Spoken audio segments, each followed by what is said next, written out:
আমি আইতাছি তগলিকা সুখবর দেখা হইব 2026 ডিসেম্বর। डर नहीं दहशत हूँ।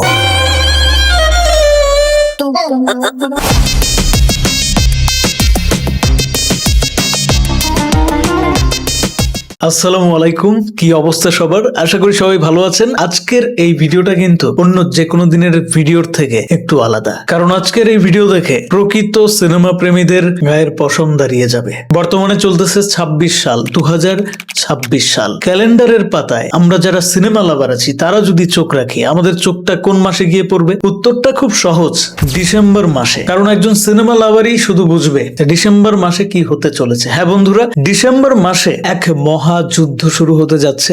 না, এ যুদ্ধে কারো প্রাণহানি ঘটবে না, এ যুদ্ধে কোনো ক্ষয়ক্ষতি ঘটবে না। সিনেমেটিক এক যুদ্ধ হবে। এ যুদ্ধ হবে সিনেমা নিয়ে। 2026 সালের এই ডিসেম্বরে বিশ্ব চলচ্চিত্র প্রেমীরা কাটাতে যাচ্ছে তাদের সব থেকে সেরা একটা মৌসুম। একপাশে মার্ভেলের সিনেমেটিক ইউনিভার্সের সব থেকে প্রতীক্ষিত সিনেমা, সব থেকে বিগ বাজেটের বিগ ধামাকাদার সিনেমা অ্যাভেঞ্জার্স ডুমডে। আরেক পাশে আছে ডিউন 3 এর মতো জনপ্রিয় মাস্টার পিস। দুটি সিনেমার বাজেট কিন্তু একদম আকাশ ছোঁয়া। এক কথায় এই দুইটা সিনেমাই বিলিয়ন ডলার বাজেট বিনিয়োগ করা দুইটা বিগ জায়ান্ট। অন্যদিকে বলিউড বাচ্চা শাহরুখ খান ফিরতেছে তার বহু প্রতীক্ষিত বিগ বাজেটের সিনেমা কিং নিয়ে। হলিউড গেল, বলিউড গেল, আমাদের ঘরে কিছু নাই?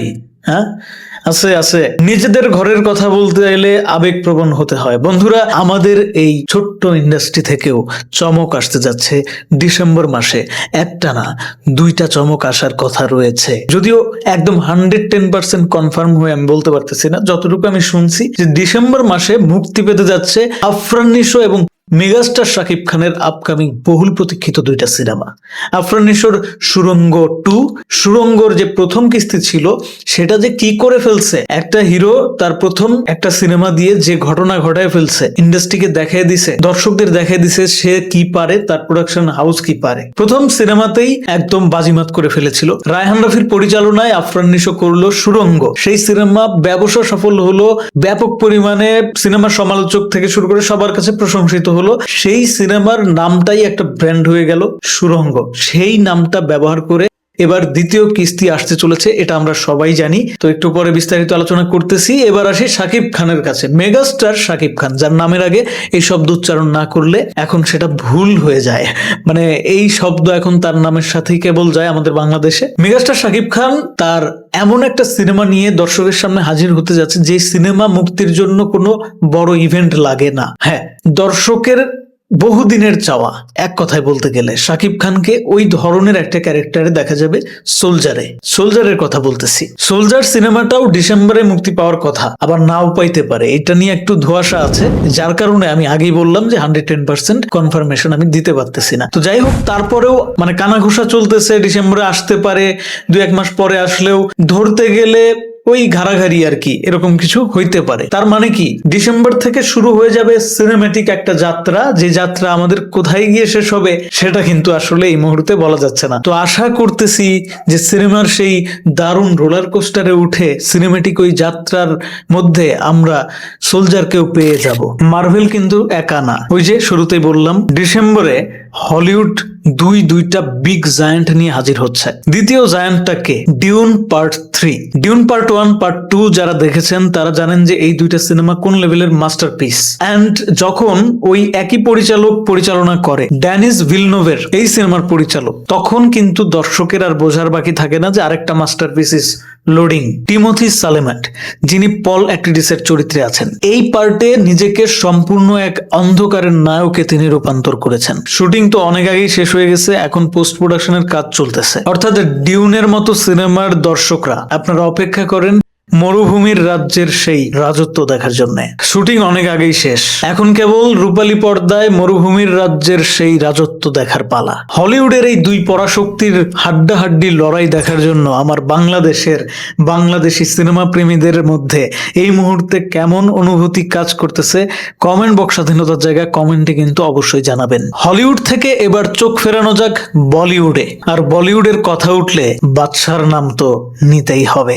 শাহরুখ খান আসছেন তার বিগ ধামাকাদার সিনেমা কিং নিয়ে। পাঠান এবং জওয়ানের পর শাহরুখ খানের প্রতি দর্শকের এক্সপেকটেশন কিন্তু আরো অনেক বেশি হাই হয়ে গেছে, সেটা বলার কোনো অপেক্ষাই রাখে না। তবে আমাদের সবাইকে অবাক করে দিয়ে খান সাহেব যেটা করেছেন এই বয়সে, সেটা একেবারেই এক্সপেকটেশনের বাইরে ছিল। হ্যাঁ বন্ধুরা, আমরা হয়তো ভেবেছি শাহরুখ খান কিছুটা ওজন কমাবেন, কিছুটা ফিট হয়ে আসবেন, আর কি এই বয়সে কি আর সম্ভব। বন্ধুরা, ইনসাইড নিউজ কিন্তু বলছে শাহরুখ খান একটা অন্যরকম কাজ করে ফেলেছেন। এই বয়সে এসে এই কিং সিনেমার জন্য তিনি আলাদা একটা ট্রেনিং করেছেন অ্যাকশন সিন করার জন্য। চিন্তা করে দেখেন, এই জায়গাটাতেই বাংলাদেশি হিরো হিরোইনরা একদম মাইলের পর মাইল, হাজার মাইল পিছিয়ে। কি বলতে চাচ্ছি, শাহরুখ খানের বয়স অনুযায়ী তার কিন্তু কোনো রকম এফোর্ট দেওয়ার কথাই না, জাস্ট সিনেমা করে যাবে, নিজের নামের খাতিরে সিনেমা চলবে। বাংলাদেশ হইলে তো তাই করতো। শাকিব খান একটু ব্যতিক্রম, বলা যায় যে না, শাকিব খান সেই জায়গা থেকে অনেকটাই নিজেকে আপডেট করেছে।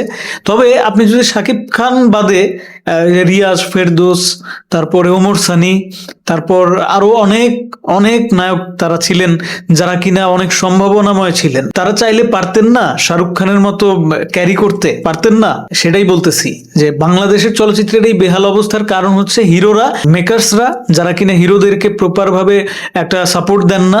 যে সমস্ত প্রযোজনা প্রতিষ্ঠান, নামে মাত্র প্রযোজনা প্রতিষ্ঠান, তারা হিরো হিরোইনদেরকে প্রপার সময় দেন না, তারা ওই বাজেটের সিনেমা নির্মাণ করতে পারে না, জাস্ট সিনেমা নির্মাণ করে টাকার আশায়, জাস্ট রাতারাতি কিছু একটা করার আশায়। অনেকে তো কি বলবো, যারা বিপথে গেছে তারা তো হচ্ছে ব্ল্যাক মানি হোয়াইট করার আশায়, মানে রাতারাতি কিছু একটা করে নিজের অবস্থানের উন্নতি করবে আর কি, এই চিন্তা থেকে সিনেমা করে। এই কারণে আমাদের দেশের সিনেমা হিসেবে আমাদের কাছে স্বীকৃতিই পায় না। যেটা বলতেছিলাম, শাহরুখ খান কি করছে যে আমি এরকম ভাবে এত কিছু বলতেছি।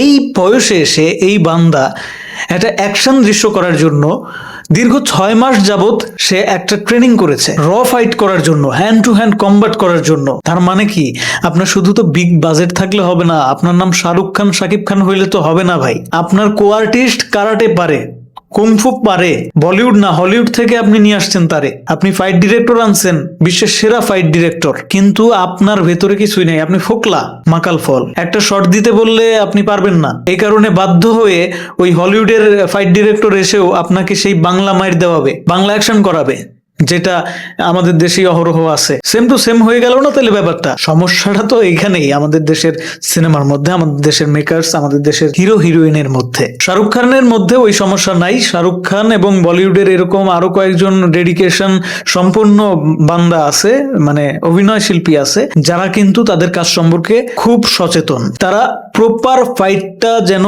স্ক্রিনে ফুটে ওঠে, দর্শকের টাকাটা যেন জলে না যায়, সেই চেষ্টা তারা করে। নিজের শরীরের ওজন কমিয়েছেন, নিজের 6 মাস ট্রেনিং সেন্টারে গিয়ে ট্রেনিং করেছেন, পার্সোনালি ট্রেন করার জন্য একজন মানুষ রেখে নিয়েছেন। কিং সিনেমায় কোন লেভেলের অ্যাকশন শাহরুখ খান করতে যাচ্ছে, এটা যদি আমি এখন মুখে বলি তাহলে বলবেন যে আমি এখানে শাহরুখ খানের তেল মারতে বসছি। Just wait and see. আর আমার মনে হয় যে যারা ইনসাইডের খবর জানেন বা ইতিমধ্যে কিং এর যে টিজার এসেছিল সেটা দেখেছেন, তারা আমার সাথে একমত হবেন যে এই শাহরুখ খান, দেবদাস বা স্বদেশের সেই শাহরুখ খান, তার মধ্যে আকাশ পাতাল তফাৎ হতে যাচ্ছে। আমি কিন্তু দেবদাস বা স্বদেশের শাহরুখ খানকে ছোট করতেছি না, সেটা তো অনেক উপরে। আমি এটাই বোঝাতে চাচ্ছি যে অলরাউন্ডার কিভাবে হতে হয়, কতটা ব্যবধানে হতে হয়। তো যাই হোক বন্ধুরা, শাহরুখ খানের আপকামিং বিগ ব্লাস্ট কিং এ কিন্তু শাহরুখ খানের মেয়েও কাস্টিং হয়েছে। হ্যাঁ, শাহরুখ খানের মেয়ের নামটা যেন কি, আমার খেয়াল নাই।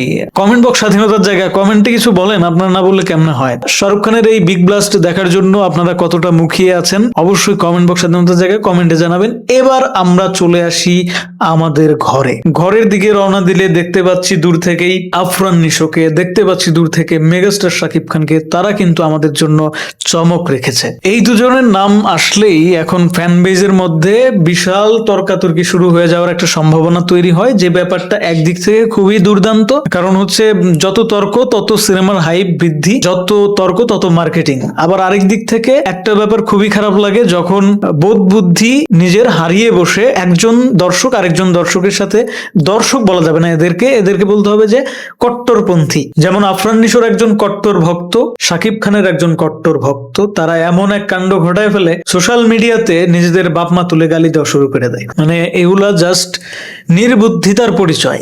আমি শাকিব খানকে পছন্দ করি, তাই বলে কি আমার এইটুকু সেন্সে কাজ করবে না যে আফরান নিশো ভালো অভিনেতা? তাহলে আমি ভাই সিনেমা নিয়ে কথা বলার যোগ্যতাই তো নাই আমার।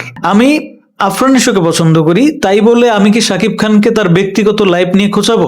প্রত্যেকটা মানুষই ভুল করে জীবনে, ভুলের ঊর্ধ্বে কেউ না। কার ভবিষ্যতে কি হবে, কে ভুল করবে, কে ঠিক পথে থাকবে, এটা নিয়ন্ত্রক আমরা না।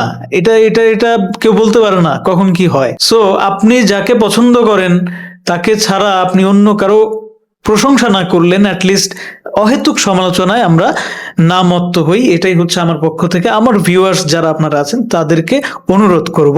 শাকিব খান আফরান নিশোকে নিয়ে প্রচুর কথা হোক, এই দুজনের সিনেমা দেখতে গিয়ে দর্শক এক সিনেমাকে ট্রল করুক, সেটাও সমস্যা না। সমস্যা হচ্ছে কেউ কাউকে পার্সোনালি আঘাত করবেন না। তো এবার কথা শুরু করি শাকিব খানের সোলজার আর আফরান নিশোর সুড়ঙ্গ 2। সুড়ঙ্গ 2 আবার শাকিব খানের আরেকটা সিনেমা তাণ্ডবের কি ইউনিভার্সের। এই ব্যাপারটা কিন্তু ইন্টারেস্টিং। এবার এখানে একটা জল্পনা কল্পনা অনেক দর্শকের মধ্যে চলতেছে, মাথায় খেলতেছে যে তাহলে কি আফরান নিশোর এই সুড়ঙ্গ 2-তে কোনো হিন্টস বা কোনো একটা ক্লিপে শাকিব খানকেও দেখা যাবে বা আভাস পাওয়া যাবে মিখাইলের? এইটা একটা ব্যাপক একটা উন্মাদনার ব্যাপার। আবার হচ্ছে সুড়ঙ্গ এমন একটা সিনেমা ছিল যে সিনেমাটা একদমই অফ ট্র্যাকের একটা সিনেমা ছিল, যে সিনেমার মাসুদ ছিল অবলা একটা নিরীহ ক্যারেক্টার। তবে শেষের দিকে এসে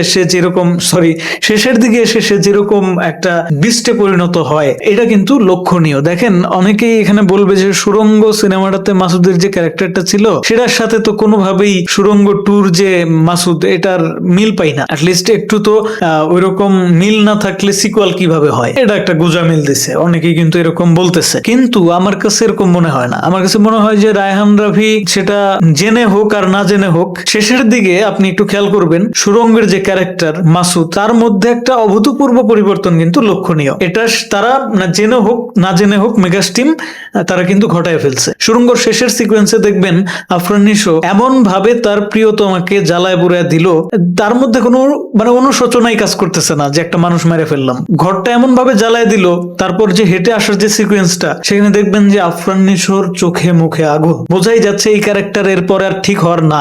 এই ক্যারেক্টার দিয়ে আর ভালো কিছু আশা করা যায় না। এই ক্যারেক্টার ভিলেন হয়ে গেছে অলরেডি। কারণ আপনি যদি একজন ভালো মানুষ হন, একজন নির্ভেজাল নীতিবান মানুষ হন, সৎ মানুষ হন, তাহলে কখনোই একজন মানুষের উপর ওইভাবে প্রতিশোধ নিতে পারেন না। সেই মানুষ যতই খারাপ হোক তার উপরে আপনি এমন কিছু প্রতিশোধ নিতে পারেন না যে প্রতিশোধ আপনার সাথে যায় না। আপনি একজন ভিকটিম, আপনি আইনের আশ্রয় সর্বোচ্চ নিতে পারেন, না নিতে পারলে নিজের ভিতরে নিজের দাফন করবেন, কিন্তু অন্যের ক্ষতি আপনার দ্বারা হবে না। এটা হচ্ছে ভালো মানুষের সংজ্ঞা ভাই। সেই ভালো মানুষের সংজ্ঞা আফরান নিশো সুড়ঙ্গ 2-তে এসে তো শেষ করবেই, তার আগেই শেষ করছে। সুড়ঙ্গতে শেষের দিকে সে বুঝাইছে যে হ্যাঁ, আমার এই ক্যারেক্টার এখানেই থামতেছে না, আমি পুলিশের কাছে এমন একটা ব্যাপার সুন্দর করে গোছায় তুলে ধরবো, পুলিশ বুঝতেই পারবে না যে আমি আসলে ভেতরে ভেতরে কি করছি, আমার প্রতিশোধ আমি ঠিকই নিছি। এন্ড তারপরে ওই যে একটা কাজ সে করে ফেলছে, ব্যাংক ডাকাতি করছে, সে এত বড় একটা মানে মার্ডার করে ফেলছে, কিন্তু সেটা পুলিশের চোখ ফাঁকি দিয়ে ফেলছে সে। এই ব্যাপারগুলো তাকে মানসিকভাবে পুরোপুরি চেঞ্জ করে দিছে। সে হয়ে গেছে সুড়ঙ্গ মাসুদ এবং সে পুরোপুরি টাকার কুমির হয়ে গেছে। কেমনে হইছে? এটা একটা জার্নি, সেই জার্নিটাই হয়তো বা আমরা সুড়ঙ্গ 2-তে দেখতে পারবো। তো বন্ধুরা, এটা একটা বিশাল একটা প্রতীক্ষিত সিনেমাই বলা যায় আফরান নিশো ভক্তদের জন্য, প্লাস সুড়ঙ্গ সিনেমা যারা পছন্দ করেছে তাদের জন্য। এন্ড নিউট্রাল দর্শক বা শাকিব খানের ভক্ত যারা আছে, যারা এতদিন বলতেছে যে আফরান নিশোর দিয়ে অ্যাকশন সিনেমা হবে না, তাদের জন্যও এটা দেখার বিষয় যে আফরান নিশো অ্যাকশন সিনেমায় কতটা ভালো পারে কিনা আসলে। এন্ড আফরান নিশোর জন্য এটা একটা চ্যালেঞ্জ। এইবার আমরা আসি মেগাস্টার শাকিব খানের কাছে, এবার আমরা আসি বহুল প্রতীক্ষিত সিনেমা সোলজারের কাছে। বন্ধুরা, ডিসেম্বর মাসে সোলজার মুক্তি পাওয়ার কথা ছিল, অনেকে বলতেছে ডিসেম্বরে মুক্তি নাও পেতে পারে, আরো পিছিয়ে যাইতে পারে, তাই না? এখন আসল খবর আমি জানি না, তবে ডিসেম্বরে মুক্তি পেলেই এই সিনেমা একটা দারুণ সফলতা পাওয়ার সব থেকে বেশি সম্ভাবনা আছে। একে তো মেগাস্টার শাকিব খান আছে, সেটা আমি বাদ দিয়ে বলতেছি আর কি। মেগাস্টার শাকিব খানের নামটাই যথেষ্ট সিনেমার বাজেট তুলে আনার জন্য, কিন্তু ম্যাসিভ হিট করার জন্য শুধু শাকিব খান নামটা যথেষ্ট না। শাকিব খান নামের পাশাপাশি বেস্ট একটা কোয়ালিটি প্রোডাকশন হাউস, বেস্ট একটা সিনেমা গল্প এবং মেকিং সবটাই গুরুত্বপূর্ণ, মার্কেটিংটাও গুরুত্বপূর্ণ। মানে আমি যেটা বোঝাতে চাচ্ছি, 16ই ডিসেম্বর আছে সামনে, এন্ড আমরা জানি যে সোলজার একটা এমন গল্পের সিনেমা যে গল্পে কিন্তু দেশাত্মবোধক ব্যাপার স্যাপার থাকবে। সোলজার ক্যারেক্টারটা তার মধ্যে দেশপ্রেম অনুভব করবে, দেশের প্রতি ভালোবাসা থেকে সে হয়তো বা কোনো একটা ত্যাগ স্বীকার করবে, এবং সেই ত্যাগ স্বীকার করা দেখে দর্শক ইমোশনালি একটা হিট পাবে, দর্শক সিনেমাটাকে পছন্দ করবে। এবং শোনা যাচ্ছে যে এই সিনেমাটার ক্যারেক্টারটা একটা আর্মি ক্যারেক্টার হতে যাচ্ছে। এই প্রথম বাংলাদেশি কোন সিনেমায় বাংলাদেশের যে মেন ক্যারেক্টার সে আর্মি হিসেবে উপস্থাপন হতে যাচ্ছে দর্শকের সামনে। তো এই ব্যাপারটা কিন্তু আসলেই একটা চমকপ্রদ ব্যাপার। এই সিনেমা তো এমনিতেই হিট হওয়ার কথা। একে তো শাকিব খানের সিনেমা, তার উপরে আবার ক্যারেক্টার হচ্ছে আর্মি ক্যারেক্টার, যে ক্যারেক্টার এখন পর্যন্ত কোন সিনেমায় প্রপার ভাবে আমরা দেখতে পারি নাই। প্রপার ভাবে কি, আমি তো বাংলাদেশি সিনেমায় এমন কোন সিনেমা দেখি না যে সিনেমায় main character full time army থাকে, তাকে পুরো সিনেমার মধ্যে একজন আর্মির সাবেক অথবা বর্তমান অফিসার হিসেবে দেখা যায়। অর্থাৎ অন্তর্বর্তীকালীন সরকারের সময়টাতে সিনেমার মেকার্সরা সিনেমা নির্মাণের ক্ষেত্রে ব্যাপক একটা স্বাধীনতা পায় বসছিল, যার বদৌলতে সোলজারের উৎপত্তি হয়েছে। আমার কাছে তো ব্যক্তিগতভাবে এটাই মনে হইতেছে। হ্যাঁ, কারণ এর আগে আমি কখনো এইরকমটা দেখি নাই যে কোনো সরকারের আমলে এই আর্মি চরিত্রে কোনো সিনেমা আসছে, কোনো মেকার সাহস করে এই ধরনের সিনেমার গল্প নিয়ে হাজির হয়েছে। এন্ড আমি যতদূর জানি যে সিনেমা নাটকে চরিত্রায়নের ক্ষেত্রে এই আর্মি ক্যারেক্টার গুলো দেখানো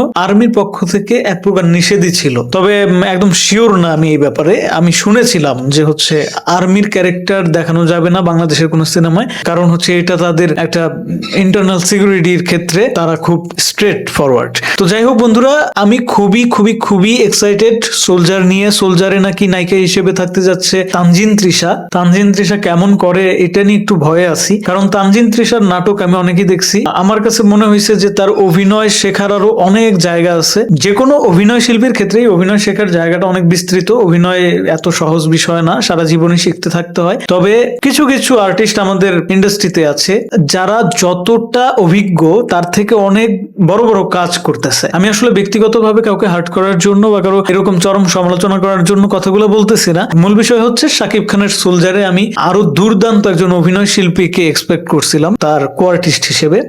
সেটা পাবোই বা কিভাবে? বাংলাদেশে আসলে গুড লুকিং এর দিক থেকে যদি দেখি তাহলে তো নায়িকা হিসেবে কে আছে ভাই? নাবিলা আছে, এছাড়া কে আছে? বিদ্যা সিনহা মিম আছে, বাট কেন যেন বিদ্যা সিনহা মিমকে গুনার বাইরে রাখে, বিশেষ করে শাকিব খানের পরিচালক প্রযোজকেরা। বিদ্যা সিনহা মিম শাকিব খানের সাথে খুব দুর্দান্ত ভাবে মানিয়ে যায়। হইতে পারে পরপর কয়েকটা সিনেমায় হয়তো আহামরি সাফল্যের মুখ দেখে নাই বিদ্যা সিনহা মিমের সাথে, এই কারণে হইতে পারে। মানে আমি বলতে চাচ্ছি যে ইদিকা পলের সাথে যেরকম ভাবে হিট দিতে পারতেছিল, তারপর আরো বেশ কয়েকটা সিনেমায় যে নায়িকাকে নিয়েই শাকিব খান কাজ করেছে মোটামুটি ভালো আওয়াজ ক্রিয়েট করতে পারছে, বাট বিদ্যা সিনহা মিমের সাথে জুটিটা ওইভাবে জমে ওঠে নাই। তবে এটাও স্মরণ করায় দিতে চাই, বিদ্যা সিনহা মিম কিন্তু গ্ল্যামারাস লুকের সাথে সাথে স্মার্ট অভিনয় শিল্পী হিসেবে আমার কাছে সব থেকে এগিয়ে থাকবে বাংলাদেশের ফিমেল আর্টিস্টদের মধ্যে সিনেমার ক্ষেত্রে। তো যাই হোক, লুক ওয়াইজ ঠিকঠাক আছে তানজিন তৃষা। তার সমসাময়িক কিছু ইন্টারভিউ দেখে আমি একটু শঙ্কিত। সে ইন্টারভিউ গুলাতে খুব ভালোভাবে কথাই বলতে পারতেছে না, কেমন যেন নার্ভাসনেস কাজ করতেছে তার মধ্যে। খুব মনে হচ্ছে যে খুব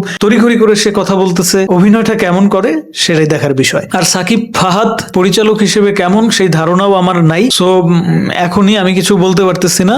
best of luck Sakib Fahad.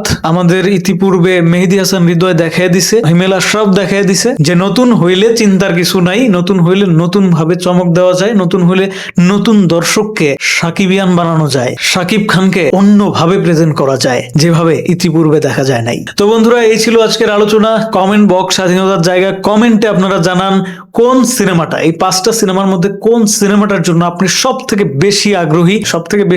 আমি সত্যি কথা যেটা, বাংলাদেশের সিনেমার ক্ষেত্রেই বেশি আগ্রহী আমি। তবে অ্যাভেঞ্জার্স ডুমসডে এর কথা না বললেই না ভাই, ওইটার জন্য ভাই আমি বাংলাদেশি সিনেমার সমপরিমাণ আগ্রহী বলা চলে। আপনারা আপনাদেরটা জানান কমেন্টে।